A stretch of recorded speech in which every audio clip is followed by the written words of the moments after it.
சந்திர கிரகணம் 2025. நாள் செப்டம்பர் 7 மற்றும் 8ஆம் தேதி. நேரம் இரவு 9:56 மணிக்கு தொடங்கி நள்ளிரவு 1:26 மணி வரை. கிரகணம் தொடங்கும் நட்சத்திரம் சதயம். கிரகணம் முடியும் நட்சத்திரம் பூரட்டாதி. கிரகணம் நிகழும் ராசி கும்பம். கிரகண சாந்தி செய்ய வேண்டிய நட்சத்திரங்கள் சதயம், பூரட்டாதி, உத்திரட்டாதி, புனர்பூசம், விசாகம். கிரகண சாந்தி செய்ய வேண்டிய ராசிகள் மிதுனம், கடகம், துலாம், விருச்சிகம், கும்பம், மீனம். மேற்கண்ட ராசி நட்சத்திரங்களில் பிறந்தவர்கள் கிரகண சாந்தி செய்து கொள்வது நல்லது. கிரகண வகை பூரண சந்திர கிரகணம், அதாவது முழு சந்திர கிரகணம். சந்திர கிரகண நாளில் என்ன செய்யலாம், என்ன செய்யக்கூடாது என இனி காணலாம். சந்திர கிரகணம் எப்படி நிகழ்கிறது? சூரியன், பூமி மற்றும் சந்திரன் அனைத்தும் ஒரே நேர்கோட்டில் வரும்போது, அதாவது பூமி சூரியனுக்கும் சந்திரனுக்கும் இடையில் வரும்போது சந்திர கிரகணம் நிகழ்கிறது.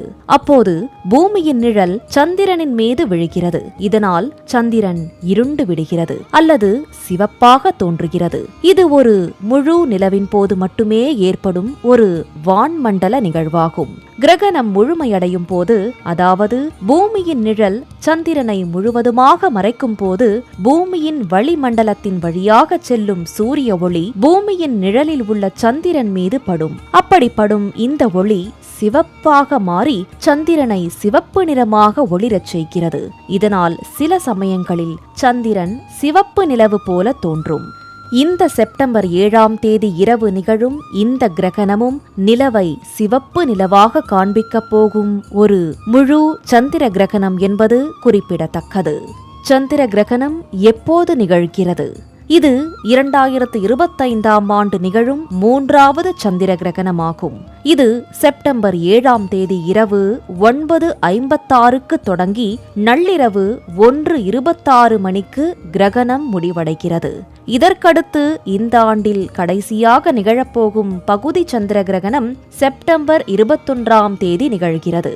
கிரகண தோஷம். பஞ்சாங்க கணக்கீடுகளின்படி இந்த ஆண்டு முழு சந்திர கிரகணம் இந்தியாவில் தெரியும் என்பதால் கிரகணம் தொடங்குவதற்கு சுமார் 7 மணி நேரத்திற்கு முன்பாகவே தோஷ காலம் தொடங்குகிறது. அதனால் கோவில்களில் கிரகணம் தொடங்குவதற்கு முன்னதாகவே நடை அடைக்கப்பட்டு கிரகணம் முடிந்த பிறகு, அதாவது செப்டம்பர் 8ஆம் தேதி அதிகாலையில் கோயில்கள் அனைத்தும் சுத்தம் செய்யப்பட்டு பரிகார பூஜைகள் முடிந்த பிறகுதான் பக்தர்கள் சுவாமி தரிசனம் செய்ய அனுமதிக்கப்படுவார்கள் என்பது குறிப்பிடத்தக்கது. கிரகண தோஷ பரிகாரம். ஆவணி மாதம் பௌர்ணமி நாளில் நிகழும் இந்த சந்திர கிரகணமானது கும்பராசி தொடங்கி பூரட்டாதி நட்சத்திரத்தில் முடிவடைவதால் சதயம், பூரட்டாதி, உத்திரட்டாதி, ரேவதி, புனர்பூசம், விசாகம் ஆகிய நட்சத்திரங்களில் பிறந்தவர்கள் பரிகாரம் செய்வது நல்லது என்கிறார்கள். குறிப்பாக இந்த நட்சத்திரங்களில் பிறந்தவர்கள் கிரகண காலத்தில் தோஷ பரிகார மந்திரத்தை ஜபிக்க வேண்டும் என்றும் சொல்கிறார்கள். சந்திர கிரகண தோஷ பரிகார மந்திரம்.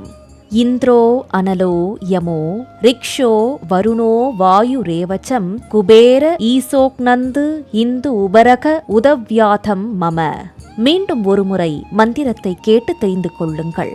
இந்திரோ அனலோ யமோ ரிக்ஷோ வருணோ வாயு ரேவச்சம் குபேர ஈசோக்நந்து இந்து உபரக உதவ்யாதம் மம. மிகவும் சக்தி வாய்ந்த இந்த மந்திரத்தை கிரகண நேரத்தில் சொல்லி அவரவர் நட்சத்திரங்களை எண்ணி வழிபட்ட பின்னர் மறுநாள் காலை கோயிலுக்கு சென்று வழிபட வேண்டும் என்று சொல்கிறார்கள். கிரகண காலத்தில் என்ன செய்யலாம், என்ன செய்யக்கூடாது?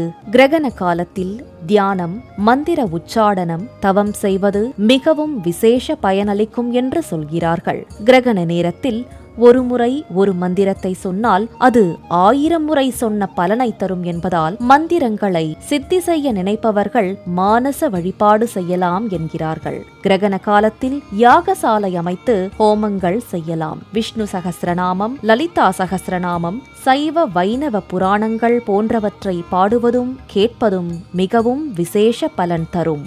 கிரகணம் முடியும் போது தர்ப்பணம் செய்தால் தீராத தோஷங்களும் தீரும் என்பது நம்பிக்கை.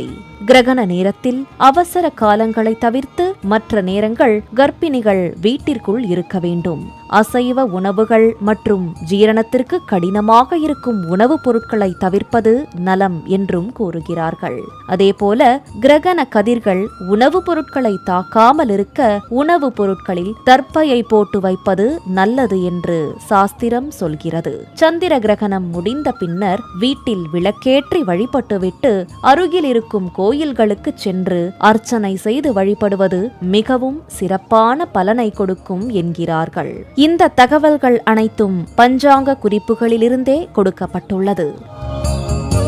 சந்திர கிரகணம் 2025